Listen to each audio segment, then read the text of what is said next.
ये श्रीमद् भागवत गीता का दूसरा अध्याय है और दूसरे अध्याय के अंतर्गत ये प्रथम श्लोक है।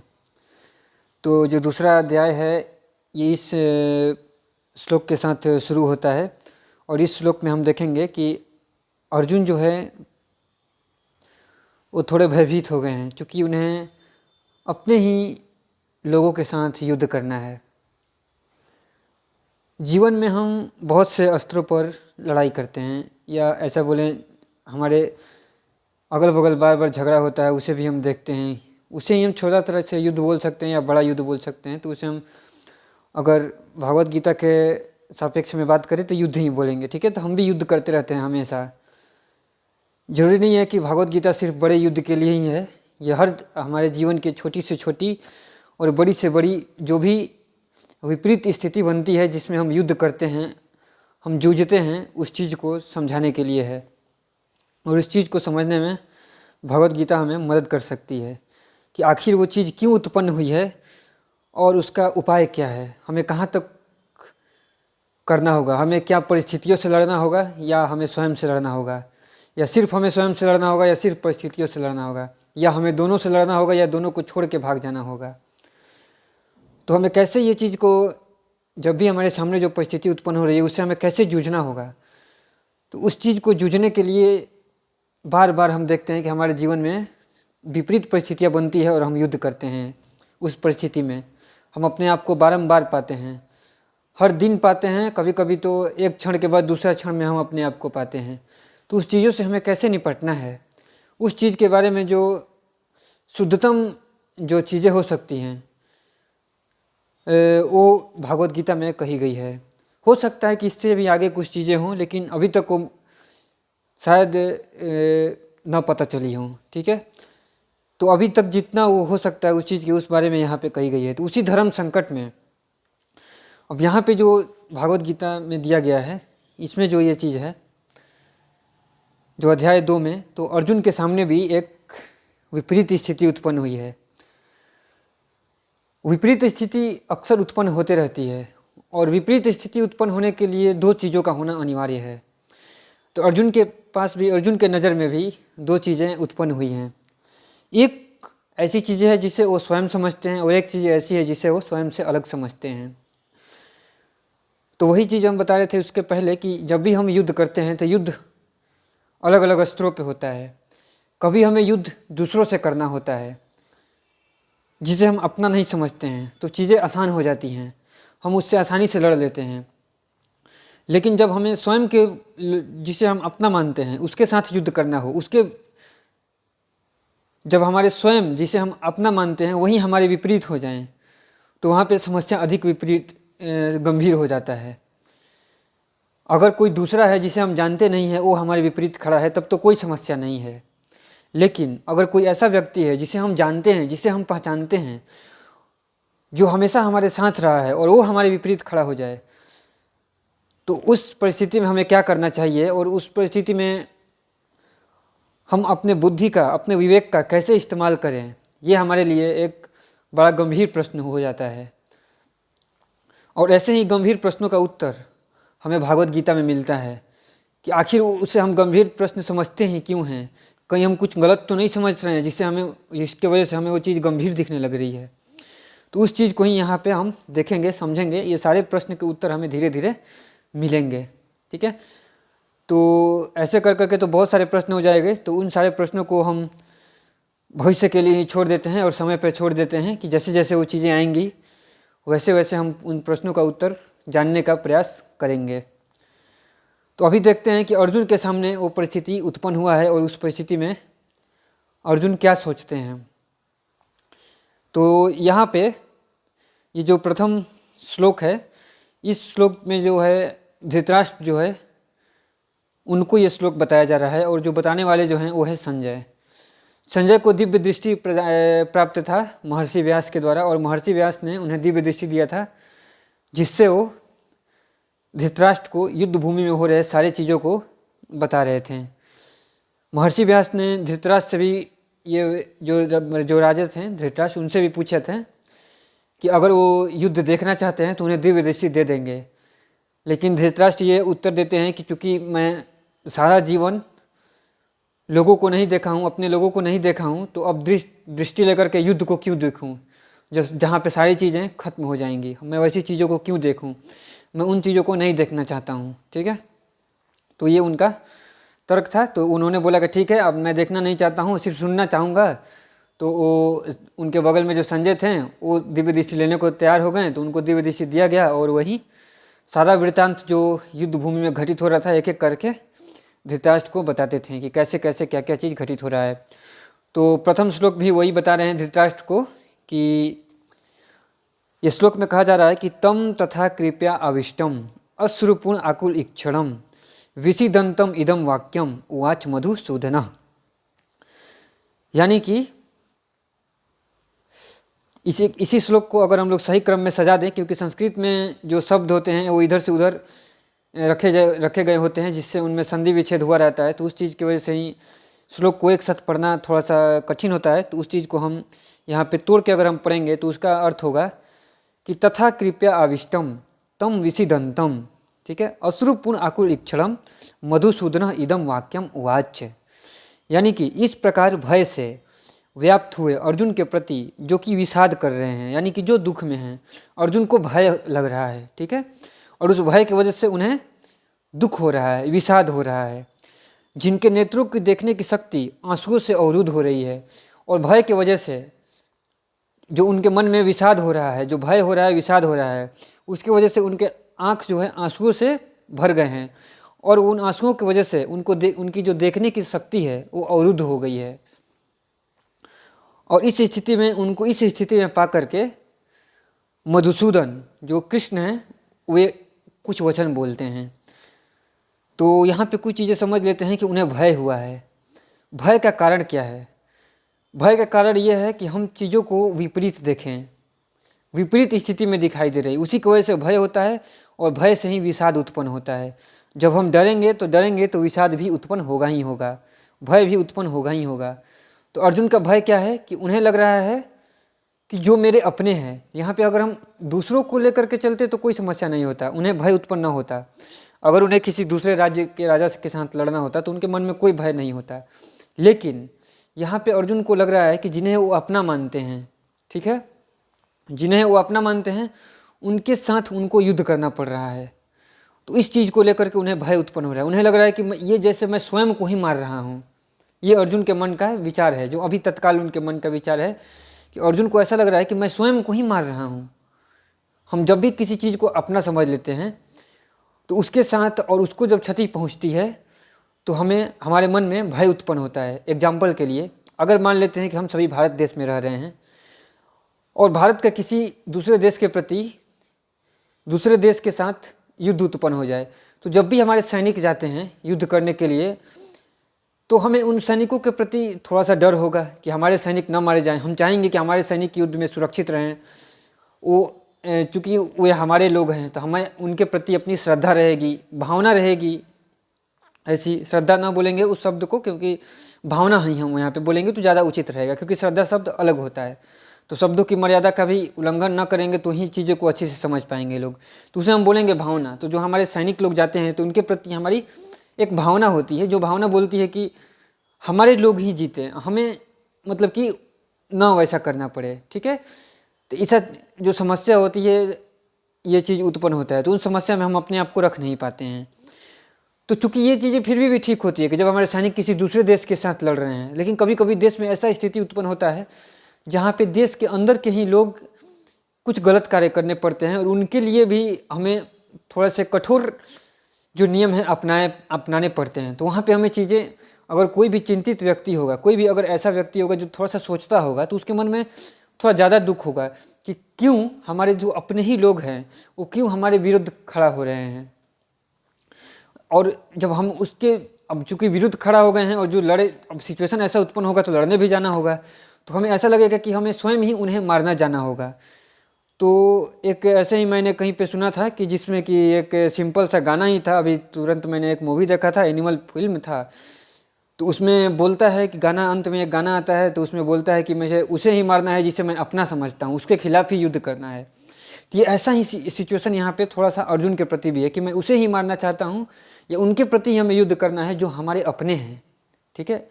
तो इस वजह से उनके मन में भय उत्पन्न हो रहा है। अगर हमें दूसरों से युद्ध करना होता तब तो उनके अर्जुन के लिए कोई समस्या नहीं था, लेकिन चूंकि अर्जुन को अपने ही लोगों के साथ युद्ध करना पड़ता है, यानी कि स्वयं के साथ युद्ध करना पड़ रहा है, तो जिसे हम अपना मानते हैं उसके साथ ही हमें युद्ध करना पड़े, तो ये हमारे लिए गंभीर समस्या का प्रश्न उत्पन्न होता है।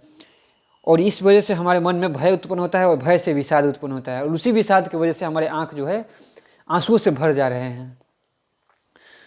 तो इस चीज़ को, इस प्रश्न के, इस अर्जुन की इस स्थिति को देख करके भगवान श्री कृष्ण जो हैं वो अर्जुन से कुछ वचन बोलते हैं। तो भगवान श्री कृष्ण का ही नाम है मधुसूदन। सूदन का अर्थ है जो, मतलब कि किसी चीज़ को मारने वाला। तो मधु नाम का एक राक्षस था, उनको कृष्ण ने सूदन किया था, यानी कि उनको वो मारे थे, तो इस वजह से उनका एक नाम था मधुसूदन। ऐसे ही कभी कभी उनका नाम देखने को मिलेगा अरिसूदन। अरि का अर्थ होता है शत्रु, तो शत्रुओं को संहार करने वाला, ठीक है, तो उसको बोलेंगे अरिसूदन। तो कृष्ण का ही ये अलग अलग नाम है, मधुसूदन, अरिसूदन। तो मधुसूदन जो कृष्ण है वो अर्जुन को इस स्थिति में पा करके कि वो देख रहे हैं कि अर्जुन के मन में भय उत्पन्न हो रहा है। भय यानी कि उन्हें लग रहा है कि वो किसी चीज़ को, अब ये जो सामने खड़े लोग हैं जिनसे युद्ध करना है उसको वो अपना समझ रहे हैं, और अपना समझने की वजह से वो उनसे युद्ध करने से वो बच रहे हैं। उन्हें लग रहा है कि उनको मार के हम मारेंगे, युद्ध होगा तो ये समस्या खड़ी हो जाएगी। तो इस चीज़ को देख करके उनमें जो समस्या है उस चीज़ को लेकर के कृष्ण जो है आगे का वचन बोलते हैं। अब जो सेकंड श्लोक है उस श्लोक में है कि कुतः त्वा कस्मलम इदम विस्मे सम उपस्थितम अनार्यजुष्टम अस्वर्ग्यम अकीर्तिकरम अर्जुन। अब यहाँ पे जो भगवान श्री कृष्ण हैं वो ये बात बोल रहे हैं कि, अब इस चीज़ को थोड़ा सा इस दूसरे क्रम में भी देख लेते हैं कि ताकि समझने में आसान हो कि अर्जुन, विस्मे त्वा इदम कस्मलम कुतः सम उपस्थितम अनार्यजुष्टम अस्वर्ग्यम अकीर्तिकरम, यानी कि हे अर्जुन, इस विषम अवसर पर, ठीक है, ये अवसर कैसा है, विषम है, यानी कि जो ये अवसर है ये युद्ध भूमि है, यहाँ पे हमें हम लोग जो युद्ध करने के लिए इकट्ठा हुए हैं। कृष्ण समझा रहे हैं कि हम जो यहाँ पे किस लिए इकट्ठा हुए हैं, युद्ध करने के लिए इकट्ठा हुए हैं। और इस अवसर पे तुम में कायरता आ गया, तुम्हें भय उत्पन्न हो गया, ठीक है, तुम्हें यह भय कहाँ से प्राप्त हो गया।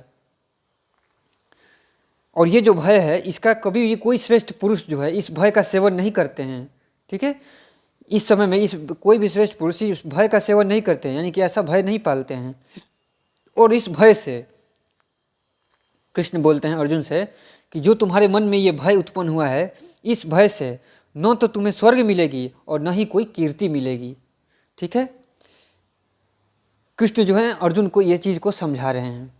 तो हमारे मन में इस चीज़ों को देख करके अनेक प्रकार के प्रश्न उठ सकते हैं। तो सबसे पहले किसी भी चीज़ को समझने के लिए आवश्यक है कि हमारे मन में प्रश्न उठें। अगर किसी व्यक्ति के मन में प्रश्न ही ना उठता है तो फिर वो उत्तर की भी तलाश नहीं करेंगे, ठीक है। तो जो भी भगवत गीता को समझना चाहते हैं या किसी भी चीज़ को समझना चाहते हैं तो उनके मन में प्रश्न का उठना आवश्यक है। दुनिया में बहुत प्रकार के धर्म होते हैं जो कि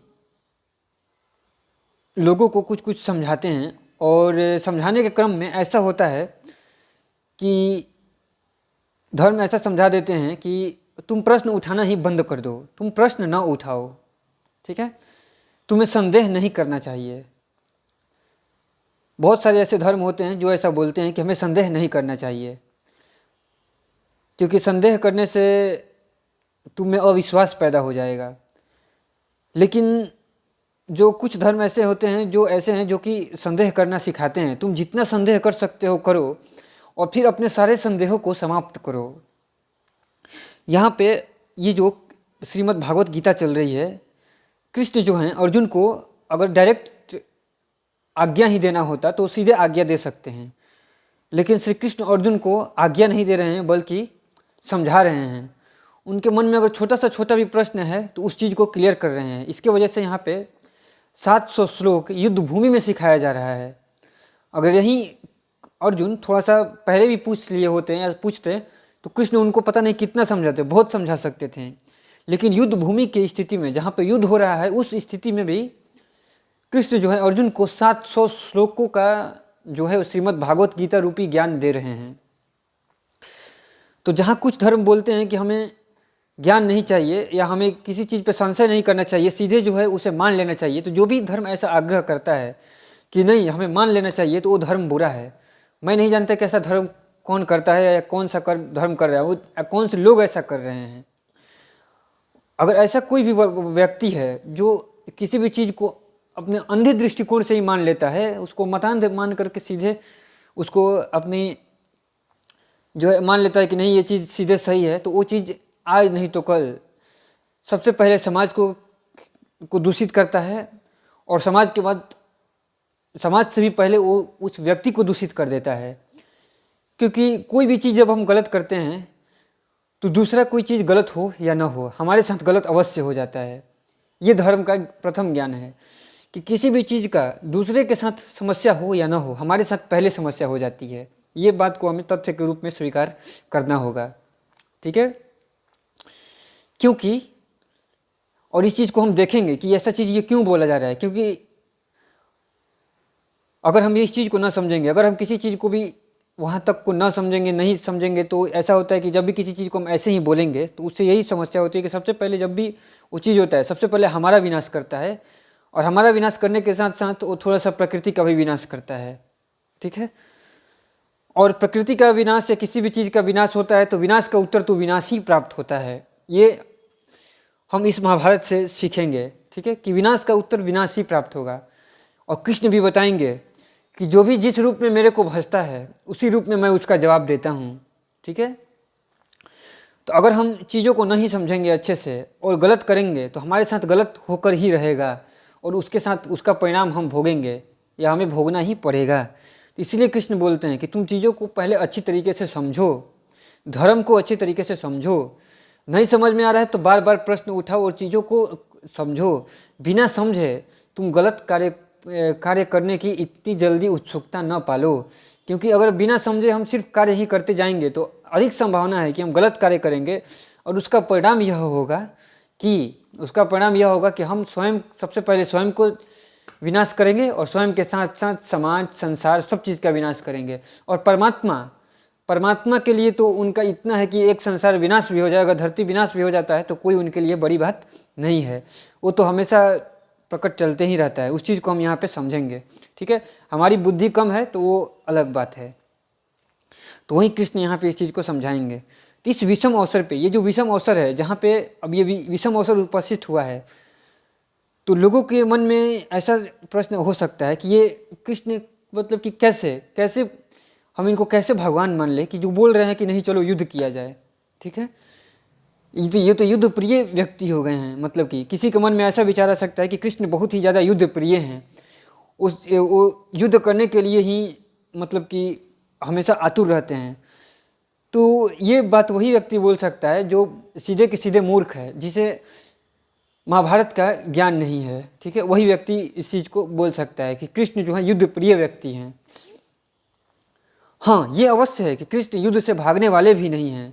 अगर कोई चाहता ही है कि हाँ युद्ध ही करना है तो कृष्ण बोलेंगे कि ठीक है आओ भाई युद्ध ही किया जाए। उस समय में कृष्ण युद्ध से भागने वाले व्यक्ति नहीं है, लेकिन वो युद्ध प्रिय नहीं हैं। उनका जो है कृष्ण के लिए जो सबसे प्रथम जो है कि वो ये चाहते हैं कि शांति हो, और शांति के लिए जो भी प्रयास किया जाना चाहिए वो करते हैं। अगर जो भी व्यक्ति महाभारत को जानता है तो वो महाभारत को पढ़े और देखे।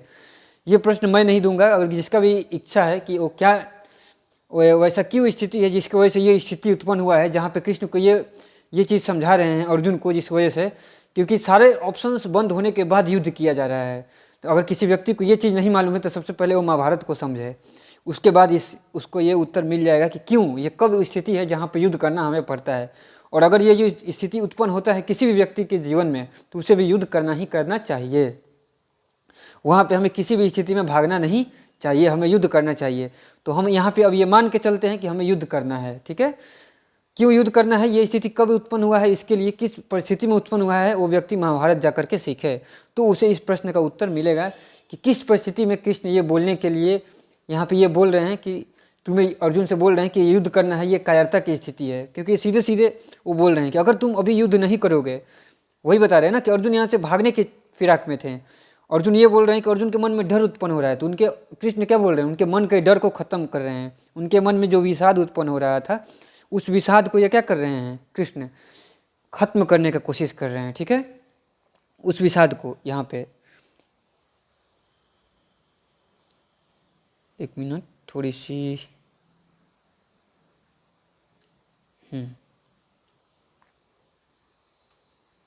ये अर्जुन के मन में जो ये विषाद है यहाँ पे, ठीक है, ये जो विषाद उत्पन्न हुआ है, इसी विषाद को वो क्या कर रहे हैं, खत्म करने का कोशिश कर रहे हैं श्री कृष्ण, जो उनके मन में भय उत्पन्न हुआ है। तो इस भय को ही उत्पन्न करके वो क्या चाहते हैं श्री कृष्ण कि अर्जुन जो है युद्ध करें। ठीक है, वो इस चीज़ को ही समझा रहे हैं और बोल रहे हैं कि अगर ऐसी स्थिति में भी तुम युद्ध नहीं करोगे, जो परिस्थिति उत्पन्न हुआ है, और परिस्थिति क्यों उत्पन्न हुआ है इसका उत्तर मैं देना उचित नहीं समझता हूँ, इसके लिए हमें महाभारत पढ़ना होगा या सीखना होगा। ठीक है, उस चीज़ों को वे लोग जो हैं वहाँ पर जाके करें, अंतिम प्रयास, यहाँ तक कि अंतिम प्रयास कृष्ण ने स्वयं जा करके भी किया है कि जिससे कि युद्ध न हो, लेकिन लोगों ने नहीं समझा है। उन्होंने बोला है, सारे लोग बोले कि नहीं हम युद्ध नहीं करेंगे, तो कृष्ण बोले कि चलिए ठीक है फिर युद्ध किया जाए।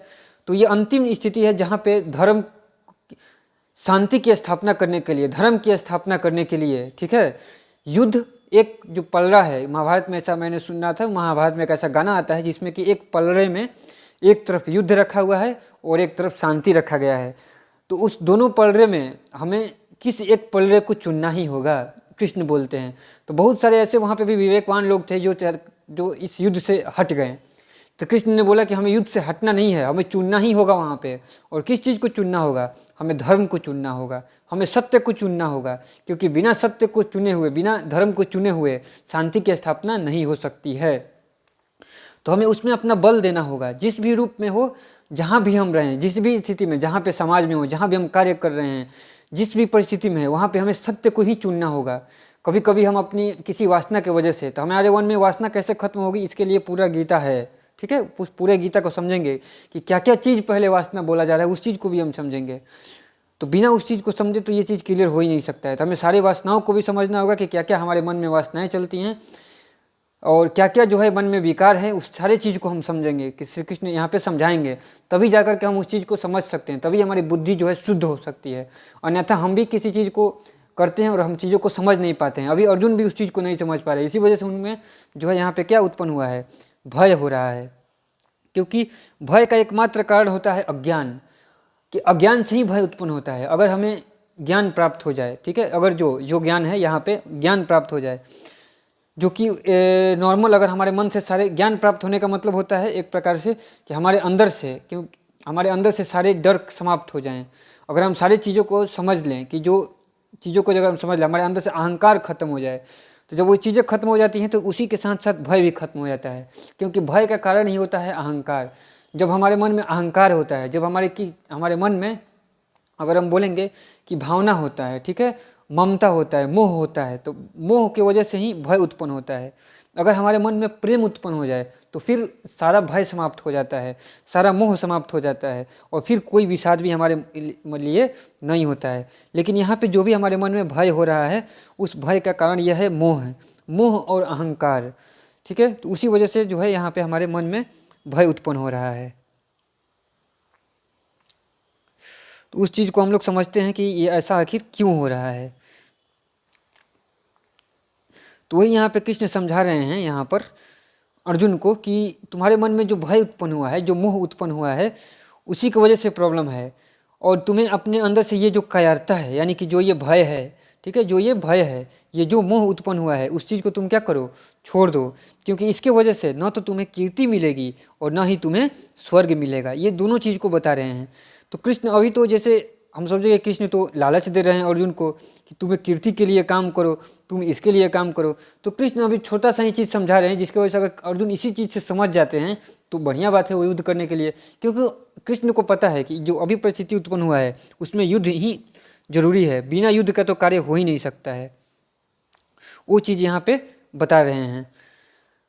लेकिन अर्जुन के मन में जो कायरता उत्पन्न हुआ है, उस चीज़ को ख़त्म कैसे किया जाए, उनके मन में जो भय है वो कैसे ख़त्म किया जाए। और अर्जुन भी इसके लिए तर्क देंगे कि नहीं, मैं कायर नहीं हूँ। तो कृष्ण को उसके बाद भी तर्क देना होगा। तो ये चीज़ तो पूरी गीता में अब चलेगी ही चलेगी।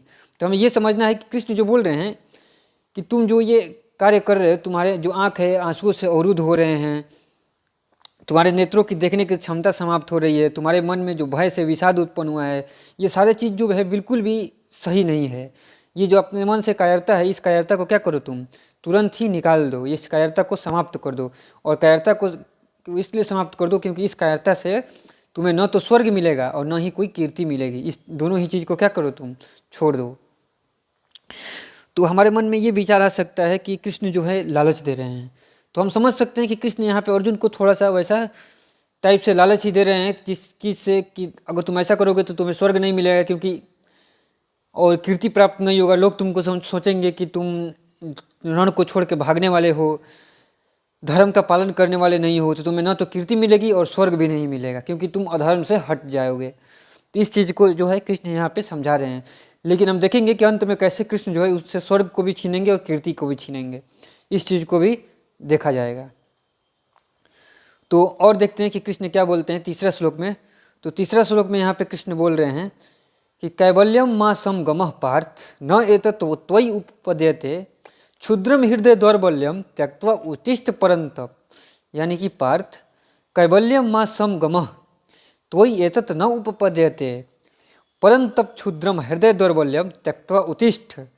यानी कि अब यहाँ पे जो था थोड़ा सा कृष्ण जो है अर्जुन को ये बात बोले कि पहले दूसरा श्लोक में उन्होंने क्या बोला, उन्होंने बोला कि अपनी अंदर से ये कायरता को छोड़ दो। हे अर्जुन, अपने अंदर से इस कायरता को क्या करो, छोड़ दो, क्योंकि इस कायरता को अगर तुम अपने मन में रखोगे तो इसकी वजह से न तो तुम्हें स्वर्ग मिलेगी और न ही कीर्ति मिलेगी। लेकिन इस वचन को बोलने के बाद भी कृष्ण ने देखा होगा कि अर्जुन के मुखमंडल पे कोई ज़्यादा फर्क नहीं पड़ा, ज़्यादा कोई असर नहीं हुआ।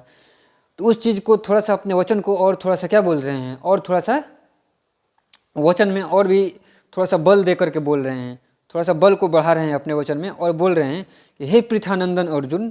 पृथानंदन कहने का तात्पर्य क्या हुआ कि अर्जुन का ही नाम है पृथानंदन। उनकी माता का नाम, जो उनकी माता कुंती थी, उनका एक नाम पृथा था, और पृथा के नंदन हैं, यानी कि पुत्र हैं। नंदन मतलब होता है पुत्र और नंदनी मतलब होता है पुत्री।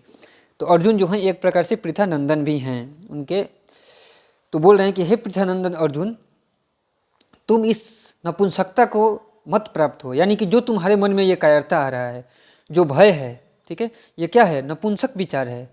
मतलब कि इसे उचित नहीं बोला जाएगा, ये बहुत ही अनुचित है, वैसा बोल रहे हैं, ये बहुत ही गलत है। कृष्ण अब बोलना चाह रहे हैं, थोड़े से अपने वचन को और ज़्यादा महत्व दे करके बोलना चाह रहे हैं, उस बात को बताना चाह रहे हैं कि तुम युद्ध करो, ये नपुंसक वाला कार्य नहीं करो तुम। वो कृष्ण जो है क्या कर रहे हैं, अर्जुन को समझा रहे हैं, यह तुम्हारे मन में जो ये नपुंसक विचार आ रहा है बिल्कुल भी उचित नहीं है। तुम इस नपुंसकता को क्या करो, छोड़ दो। तुम्हारे हृदय में जो ये दुर्बलता आ रहा है, क्योंकि भय, अर्जुन के मन में क्या उत्पन्न हुआ था, भय उत्पन्न हुआ था, और भय की वजह से क्या उत्पन्न होता है, कायरता उत्पन्न होता है, डर जो है। भय और कायरता वही चीज़ है, भय से क्या हो रहा है, कायरता उत्पन्न हुआ है, और कायरता जो क्या करती है, व्यक्ति को दुर्बल बना देती है। तो वही कृष्ण बोल रहे हैं कि तुम्हारे मन में जो ये दुर्बलता उत्पन्न हो रहा है, जो नपुंसकता उत्पन्न हो रहा है, इस चीज़ को क्या करो तुम, छोड़ो, त्याग करो, और त्याग करो और युद्ध के लिए खड़े हो जाओ। ये यहाँ पे कृष्ण जो हैं अर्जुन को समझा रहे हैं कि तुम्हारे मन में ये जो भी समस्या उत्पन्न हुआ है, जो उस चीज़ को छोड़ो और तुम युद्ध के लिए खड़े हो जाओ और युद्ध करो, क्योंकि ये सारा जो विचार है वो नपुंसक है। अब क्यों नपुंसक विचार है, कृष्ण के दृष्टिकोण में ये नपुंसक है, जबकि अर्जुन के लिए ये जो है हो सकता है कि नपुंसक नहीं है। और अर्जुन तर्क भी देंगे, जहाँ से देखेंगे कि वो इतने अच्छे अच्छे तर्क देंगे जिससे लगेगा कि नहीं अर्जुन ही ठीक है, अर्जुन नपुंसक नहीं है। लेकिन फिर भी कृष्ण इसको क्यों बोल रहे हैं नपुंसक, और क्यों बोल रहे हैं कि ये जो तुम कार्य कर रहे हो छोड़ने वाले, इससे न तो तुम्हें कीर्ति प्राप्त होगी, न तो तुम्हें धर्म ही प्राप्त होगा, न तो तुम्हें स्वर्ग प्राप्त होगी। हम अपने समाज में बहुत सारे ऐसे व्यक्ति को देखते हैं, इनफैक्ट हम स्वयं भी या भी कहीं कहीं पे हमें लगता है कि जहाँ पे भी गलत हो रहा है वहाँ पे हम साथ नहीं दे पाते हैं उस चीज़ों को, हम अपना मुंह बंद कर लेते हैं। हमें लगता है कि हम उसको साथ नहीं दे पाते हैं, हमें उससे क्या मतलब है, हम चीज़ों को हटा लेते हैं। लेकिन कृष्ण बोल रहे हैं कि जहाँ भी युद्ध की स्थिति है तुम सत्य का साथ दो, सारे लोग मिल करके सत्य का साथ दो, क्योंकि नहीं तो सत्य कमज़ोर होगा, और सत्य अगर कमज़ोर होगा तो वहाँ पे समस्या उत्पन्न हो जाएगी। जहाँ भी हमें धर्म के लिए, शांति के लिए, कृष्ण बोल रहे हैं कि शांति के लिए जब भी किसी भी चीज़ का जरूरत है तो उसको तुम करो, ये वहाँ पर समझाना चाह रहे हैं कृष्ण। अगर युद्ध करने का जरूरत है तो तुम युद्ध भी करो। लेकिन हम जो किसी भी परिस्थिति में समाज में देखते हैं कि जो भी समझदार भी लोग होते हैं तो बोलते हैं कि नहीं युद्ध क्यों करें, लड़ाई क्यों करें, लड़ाई करना गलत बात है। तो वैसा बात नहीं है। अगर हम सिर्फ छोड़ देंगे कि हम लड़ाई क्यों करें, अगर हम सिर्फ, तो जो गलत लोग हैं वही हावी हो जाएंगे, और जब गलत लोग हावी हो जाएंगे तो फिर धर्म की स्थापना होगी ही नहीं, क्योंकि धर्म की स्थापना भी तो व्यक्ति के अंदर से ही जन्म लेता है ना। तो अगर सारे व्यक्ति ही गलत कार्य करने वाले हो जाएंगे, सारे व्यक्ति ही गलत कार्य करेंगे, जैसे कि यदि अभी हम देखें तो बहुत सारे लोग हैं, सभी अपने वासना के लिए कार्य करते हैं। जैसे कि अगर कोई राजनेता है तो वो अपने वासना के लिए कार्य करते हैं, कि पैसा के लिए, सिर्फ पैसा के लिए, कि जितना ज़्यादा लाभ के दृष्टिकोण से, कि जितना ज़्यादा पैसा प्राप्त हो उसी दृष्टिकोण से हम कार्य करते हैं। कोई ना तो पर्यावरण के बारे में सोचता है, ना तो एक दूसरे के प्रति प्रेम का भावना सोचता है। हर एक व्यक्ति के मन में जो ममता की भी भावना होती है, जो मोह का भावना होता है, वो भी समाप्त हो रहा है। तो सारा चीज़ जो है धीरे धीरे धीरे धीरे करके क्षीण होते जा रहा है व्यक्ति के अंदर से, यानी कि व्यक्ति के अंदर से धर्म क्षीण होते जा रहा है। अगर व्यक्ति के अंदर से धर्म क्षीण हो गया तो ऐसा नहीं है कि धर्म सिर्फ व्यक्ति में ही है, परमात्मा के पास, परमात्मा में और प्रकृति में भी धर्म है। तो वो अपना हिसाब से नियम चलाएगा, और वो जो नियम चलेगा उसका परिणाम तो हम सब जानते हैं कि उसका परिणाम क्या होता है, तुरंत युद्ध है। तो जब व्यक्ति के अंदर से धर्म समाप्त हुआ है, किसी व्यक्ति के अंदर से धर्म समाप्त हुआ है, उसी का परिणाम यहाँ पे महाभारत के युद्ध के रूप में प्रकट हुआ है। ठीक है, जैसे कि दुर्योधन थे, धृतराष्ट्र थे, तो दुर्योधन और धृतराष्ट्र के अंदर में जो धर्म समाप्त हुआ है, उसी धर्म का परिणाम है यहाँ पे युद्ध है। और ऐसे ऐसे परिस्थितियाँ अभी भी हमारे समाज में हर घर में भी उत्पन्न होते रहती है। हर घर में भी भाई भाई में लड़ाई हो जाता है, होता ही है। हमारे घर में भी हुआ है, आपके घर में भी हुआ होगा, हर घर में नहीं हुआ होगा तो मोहल्ले में हुआ होगा, मोहल्ले में नहीं हुआ है तो राज्य में होता है, राज्य में नहीं होता है तो देश में होता है। हर जगह पॉलिटिशियंस लड़ते रहते हैं, हर व्यक्ति ही लड़ाई करते हैं, युद्ध करते हैं। तो उनके मन में जो युद्ध उत्पन्न हो रहा है वो क्यों उत्पन्न हो रहा है, तो अधर्म की वजह से उत्पन्न हो रहा है। उसका सिर्फ एक ही जवाब है, अधर्म। वो धर्म को नहीं समझ रहे हैं, और अगर वो धर्म को समझेंगे तो ये युद्ध होने की परिस्थिति उत्पन्न ही नहीं हो सकती है। अगर व्यक्ति धर्म को समझे तो धर्म को छोड़ करके जब हम मोह में और लालच में आकर के कार्य करते हैं तो वहीं पे समस्या उत्पन्न हो जाती है। ठीक है, सिंपल सा एक बात है, जब हम धर्म को छोड़ देते हैं, लालच को पकड़ लेते हैं तो तुरंत समस्या उत्पन्न हो जाती है। तो कृष्ण बोल रहे हैं कि तुम अपने मन में से मोह को हटाओ, लालच को हटाओ, नपुंसकता को हटाओ, नहीं तो ये चीज़ों से न तो तुम्हें स्वर्ग मिलेगा, न तो तुम्हें मतलब कि अच्छी चीज़ें मिलेंगी, और न ही समाज में ही तुम्हें कीर्ति मिलेगा। क्योंकि जो भी व्यक्ति, अगर कोई व्यक्ति के पास एक परिस्थिति उत्पन्न हुआ है कि जिसमें उसे सत्य के लिए कर्म करना चाहिए, और वो व्यक्ति सत्य के लिए कर्म न करके अपने लालच और वासना के लिए कर्म करता है, तो उसे कीर्ति कैसे मिल सकता है? न तो उसे कीर्ति मिलेगा, न स्वर्ग मिलेगा, दोनों ही चीज़ें नहीं मिलने वाली है। और उसी चीज़ को देख करके जब भी हम कार्य करते हैं तो वो कार्य न कि सिर्फ हम अपने लिए करते हैं, उस कार्य को लोग उसको देखते भी हैं। जब से कि अगर कोई घर है, घर में जैसा पिता कार्य कर रहा है, पिता जैसा व्यवहार अपने जैसे कि जो पिता है वो अपने पिता के साथ व्यवहार कर रहा है, उसके बच्चे भी उस चीज़ को देखते हैं कि कैसे हमारे पिता व्यवहार कर रहे हैं दादाजी के साथ। उस चीज़ को देख करके वो भी वैसा ही व्यवहार करेंगे। तो जैसी ही हम स्थिति बनाते हैं वो भी एक लोक संग्रहार्थ कर्म आएगा। इसी में आगे समझ में आएगा तो उस चीज़ को भी समझा जाएगा।